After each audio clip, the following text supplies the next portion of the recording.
نحمده ونصلي على رسوله الكريم. عن انس رضي الله تعالى عنه قال قال رسول الله صلى الله عليه وسلم لا يؤمن احد حتى يكون احب اليه من والده وولده والناس اجمعين او كما قال صلى الله عليه وسلم. میرے محترم بھائیو، دوستوں اور بزرگوں، گزشتہ یہ عرض کیا گیا تھا کہ نبی کریم صلی اللہ علیہ وسلم کی محبت کے سلسلے میں چند باتیں عرض کی جائیں گی. ہر مومن کے دل میں نبی کریم صلی اللہ علیہ وسلم کی محبت موجود ہے. کسی مومن کا دل محبت نبوی سے خالی نہیں ہے. انسان دنیا میں ایک دوسرے سے آپس میں محبت کرتا ہے. علماء نے اس محبت کے 4 اسباب لکھے ہیں. یا تو انسان سے اس لیے محبت کرتا ہے کہ اللہ تعالیٰ نے اس کو جمال عطا فرمایا ہے، یا اس لیے محبت کرتا ہے کہ حق تعالی شانہ نے اس سے کمال عطا فرمایا ہے، یہ اس لیے محبت کرتا ہے کہ اس آدمی کا اس پر احسان ہے، یا اس لیے محبت کرتا ہے کہ اس آدمی کی اس سے رشتہ داری اور قرابت ہے. جمال، کمال، احسان اور قرابت، عام طور پر یہ 4 اسباب ہے جس 4 اسباب میں سے کسی بھی ایک کے پائے جانے کی وجہ سے فطری طور پر ایک آدمی دوسرے سے محبت کرتا ہے. نبی کریم صلی اللہ علیہ وسلم کی ذات گرامی ایسی کامل اور اکمل ہے کہ حق تعالی شانہ نے یہ 4 خوبیاں آپ کی ذات گرامی میں بدرجہ اتم ودیت فرمائی ہے. جہاں تک جمال کا مسئلہ ہے تو نبی کریم صلی اللہ علیہ وسلم کے جمال کا کیا پوچھنا. کان رسول اللہ صلی اللہ علیہ وسلم احسن جمالا احسن وجہا. نبی کریم صلی اللہ علیہ وسلم حسن و جمال میں سب سے بڑھے ہوئے اور سب سے یکتا تھے. کیسا جمال تھا؟ ایک صحابی سے پوچھا گیا کہ نبی کریم صلی اللہ علیہ وسلم کا چہرہ تلوار کی طرح چمکدار تھا. صحابی نے فرمایا نہیں، لا کمثل القمر، چاند کی طرح چمکدار تھا. بعض روایتوں میں ہے حضرت سمورہ ابن جندب رضی اللہ تعالیٰ عنہ فرماتے ہیں کہ 14ویں رات تھی اور بدر منیر آسمان پر چمک رہا تھا. میں اپنی ضرورت سے اپنے گھر سے باہر نکلا، نبی کریم صلی اللہ علیہ وسلم کی خدمت میں حاضر ہوا. کبھی میں 14ویں رات کے چاند کو دیکھتا ہوں اور کبھی نبی کریم صلی اللہ علیہ وسلم کے جمال جہارا کو دیکھتا ہوں. دیکھنے کے بعد میرے دل نے یہ فیصلہ کیا کہ چاند سے زیادہ چمک اور تابانی نبی کریم صلی اللہ علیہ وسلم کے چہرے انور میں موجود ہے. کسی شاعر نے اسی کو کہا ہے، بدر کامل میں تو دھبا ہے رخ انور پہ نہیں. بدر کامل میں تو دھبا ہے رخ انور پہ نہیں، کونین میں کشور کے تیرا ثانی نہیں. حسن و جمال کی جہاں تک بات ہے، یہ تو نبی کریم صلی اللہ علیہ وسلم کی ذات گرامی ہے. مورخین نے لکھا ہے کہ حق تعالی شانہ نے آپ کے والد حضرت عبداللہ کو ایسی تابانی، ایسا جمال عطا فرمایا تھا کہ شہر مکہ کی بہت ساری حسین و جمیل و عورت کا یہ خیال تھا، یہ ارادہ تھا کہ میرا نکاح عبداللہ سے ہو، لیکن جب ان کا رشتہ طے ہوا حضرت آمنہ سے اور نکاح ہوا تو اس غم میں کہ میرے ساتھ عبداللہ کا نکاح نہیں ہوا، میں عبداللہ کے نکاح میں نہ آ سکی، قریباً 100 عورتوں کا انتقال ہو گیا۔ حسن و جمال کا یہ عالم تھا۔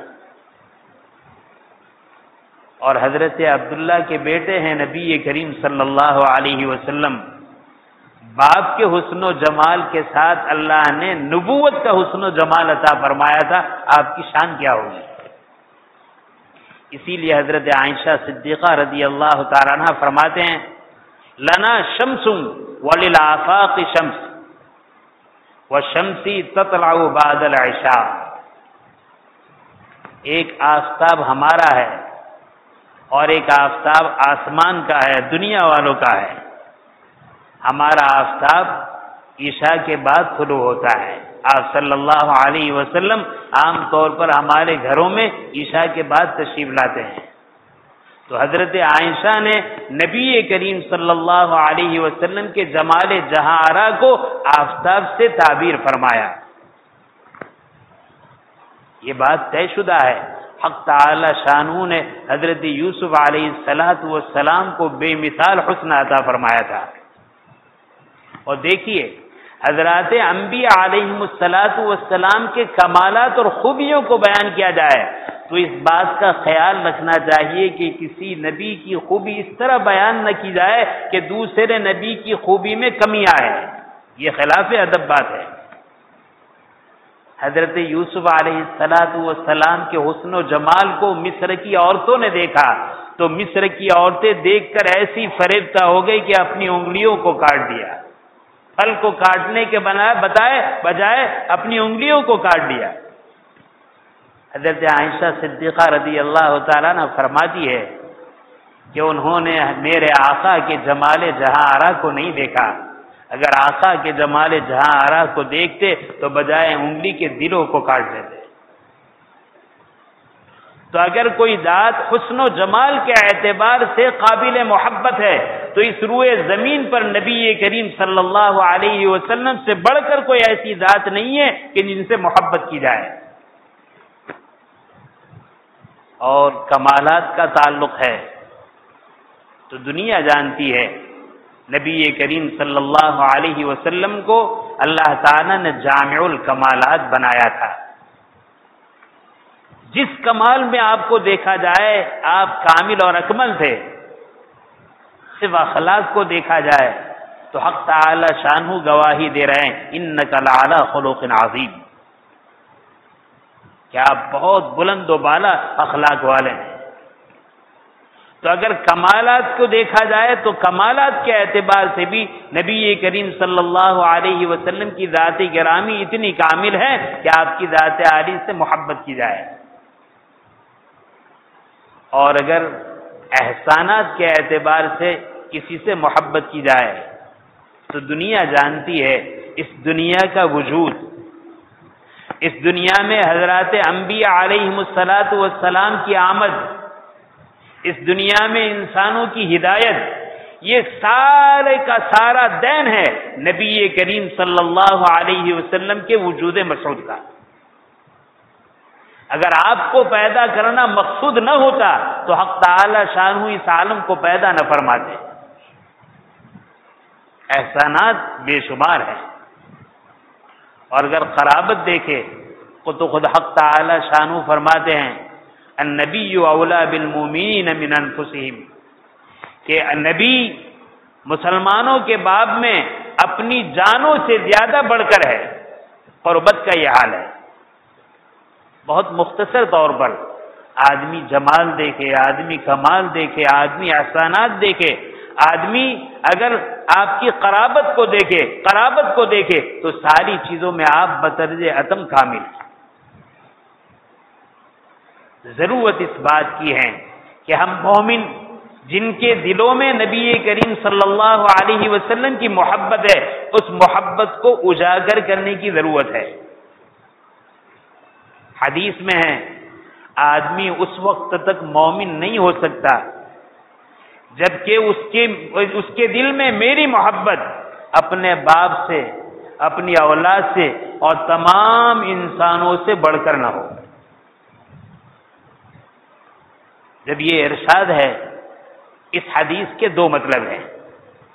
لا یؤمن احدکم، تم میں سے کوئی مومن نہیں۔ علماء کی ایک جماعت اس کی تشریح کرتی ہے کہ کوئی مسلمان کامل مومن نہیں ہے جس کے دل میں نبی کریم صلی اللہ علیہ وسلم کی محبت تمام چیزوں سے بڑھ کر نہ ہو۔ اور صاحب فتح الملہم نے بعض شراح کی یہ تشریح بھی نقل فرمائی ہے کہ نہیں، مومن نہیں ہے وہ آدمی جس کے دل میں نبی کریم صلی اللہ علیہ وسلم کی محبت اپنے باپ سے، اپنے اولاد سے اور تمام انسانوں سے بڑھ کر نہ ہو۔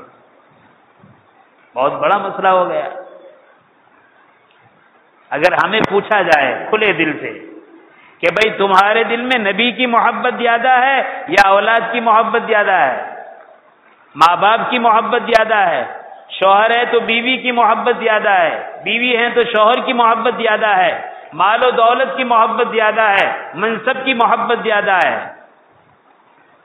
تو دبی الفاظ میں تو کہیں گے کہ نہیں، نبی کی محبت سب سے زیادہ ہے، لیکن جب ثبوت کا وقت آتا ہے تو ہمارا ہر عمل کہتا ہے کہ الیاذ باللہ نبی سے زیادہ ماں باپ کی محبت ہے، اولاد کی محبت ہے، دنیا کی محبت ہے، دنیا کی مال و متاع کی محبت ہے، نبی کی محبت اتنی ساری نہیں ہے۔ قربان جائیے اکابر ملت پر۔ حضرت تھانوی رحمۃ اللہ علیہ ارشاد فرماتے ہیں ہر مومن کے دل میں نبی کریم صلی اللہ علیہ وسلم کی محبت اس کے والدین سے، اس کی اولاد سے اور سارے دنیا کے انسانوں سے زیادہ ہوتی ہے۔ ایک خان صاحب ان کی خدمت میں حاضر ہوئے اور مضمون یہ چل رہا تھا، تو خان صاحب کہنے لگے کہ حضرت آپ نے یہ بات ارشاد فرمائی، لیکن میں یہ دیکھ رہا ہوں کہ میرے دل میں ماں باپ کی محبت زیادہ ہے، میرے باپ کی محبت زیادہ محسوس ہو رہی ہے۔ حضرت نے فرمایا نہیں، مومن کے دل میں ماں باپ سے بڑھ کر نبی کریم صلی اللہ علیہ وسلم کی محبت ہوتی ہے۔ کہا کہ نہیں حضرت میں دیکھ رہا ہوں کہ دل میں باپ کی محبت زیادہ ہے۔ حضرت اس سے الجھے نہیں، حضرت نے کہا یہ میری رائے ہے کہ سب سے زیادہ محبت مومن کے دل میں نبی کریم صلی اللہ علیہ وسلم کی ہوتی ہے، یہ آپ کی رائے ہے۔ آگے دوسری باتوں میں مشغول ہوئے اور باتوں کے درمیان نبی کریم صلی اللہ علیہ وسلم کے مناقب، آپ کے فضائل، آپ کے کمالات کو بیان فرمانے لگے۔ جیسے ہی حضرت ان چیزوں کو بیان فرمانے لگے، تھوڑی دیر کے بعد خان صاحب جھومنے لگے کہ واہ واہ، میرے نبی کا مقام کیا ہے، میرے نبی کی شان کیا ہے، میرے نبی کی عظمت کیا ہے، میرے نبی کا کمال کیا ہے، میرے نبی کی بزرگی کیا ہے۔ جب خان صاحب ان باتوں کو سن کر جھومنے لگے تو اس کے بعد حضرت حکیم الامت تھانوی نور اللہ مرقدہ نے فرمایا خان صاحب دیر سے نبی کریم صلی اللہ علیہ وسلم کا ذکر ہو رہا ہے، اب تھوڑا آپ کے والد صاحب کا بھی ذکر ہو جائے۔ جیسے ہی حضرت تھانوی رحمۃ اللہ علیہ نے یہ فرمایا، خان صاحب کہنے لگے ارے حضرت یہ کیا بات ہے، اللہ کے نبی کے کمالات کے سامنے میرے باپ کا ذکر کوئی حیثیت نہیں رکھتا۔ کہا کہ یہی بات ہے کہ ہر مومن کے دل میں نبی کریم صلی اللہ علیہ وسلم کی محبت اور انسانوں کے مقابلے میں زیادہ ہے۔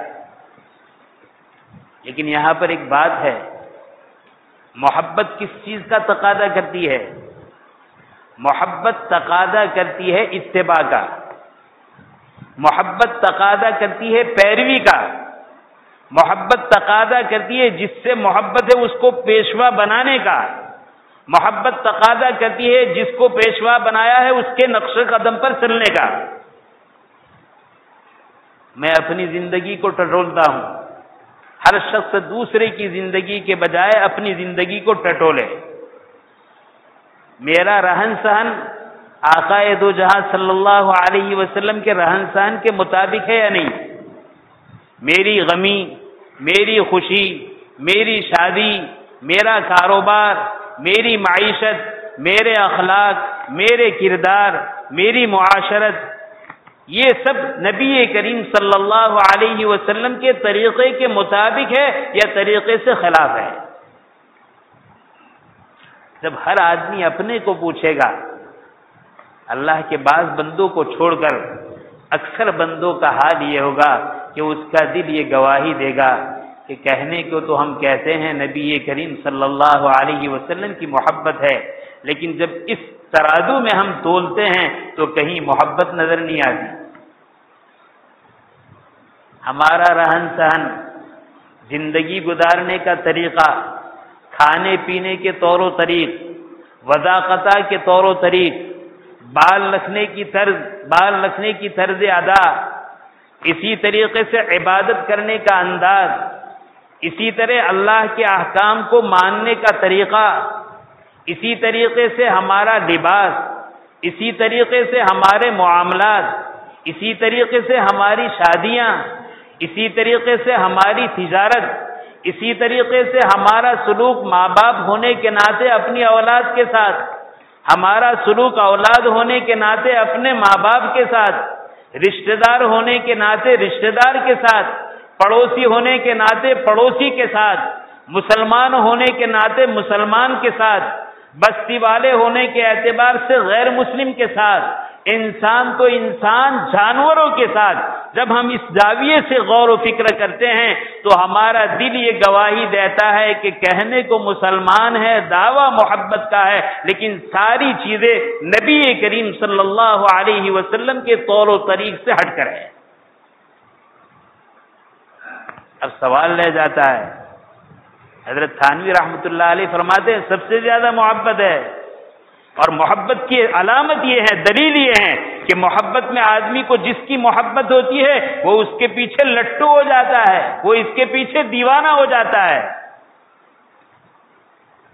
مجنوں کو لیلا سے محبت ہوئی تو لیلا کی گلی سے جو کتا آتا تھا اس سے بھی محبت ہوتی تھی۔ محبت کا تقاضا تو یہ ہے، تو محبت تقاضا کرتی ہے اتباع کا، اور ہم دعوے دار ہیں محبت کے، لیکن اتباع دیکھیں تو نبی کریم صلی اللہ علیہ وسلم کے غیروں کا ہے، آپ کے دشمنوں کا ہے، آپ کو ستانے والوں کا ہے، آپ کو تکلیف پہنچانے والوں کا ہے۔ یہ مصیبت کیا ہے؟ وقت ہو رہا ہے، انشاءاللہ آئندہ جمعہ کو بقیہ مضمون اس پر ہوگا۔ بڑے افسوس کے ساتھ کہنا پڑتا ہے، گزشتہ جمعہ میں نے عرض کیا تھا کہ نبی کریم صلی اللہ علیہ وسلم کی محبت کے سلسلے میں کچھ کہا جائے گا، لیکن جتنے مسلی گزشتہ جمعہ کو موجود تھے آج بھی اتنے ہی۔ ہمارے دل اتنے غافل بن چکے ہیں کہ نبی کریم صلی اللہ علیہ وسلم کی محبت کے مضمون کو بھی سننے کے لیے ہماری پیشانی پر چھوئے نہیں رہتی، ہمیں اس بات پر آمادہ نہیں کرتا کہ ہم جلدی سے مسجد میں آئے اور نبی کریم صلی اللہ علیہ وسلم کی محبت کا سبق لے اور آپ کی محبت کی داستان سنیں اور اپنے دلوں میں محبت کو جمائے۔ اللہ تعالیٰ ہی ہم پر رحم کرم کا معاملہ فرمائے، عافیت کا معاملہ فرمائے، ہمارے دلوں سے اور محبتوں کو نکال کر حق تعالی شان اپنی معرفت اور نبی کریم صلی اللہ علیہ وسلم کی محبت نصیب فرمائے۔ آمین وآخر الدعوانا الحمدللہ رب العالمین۔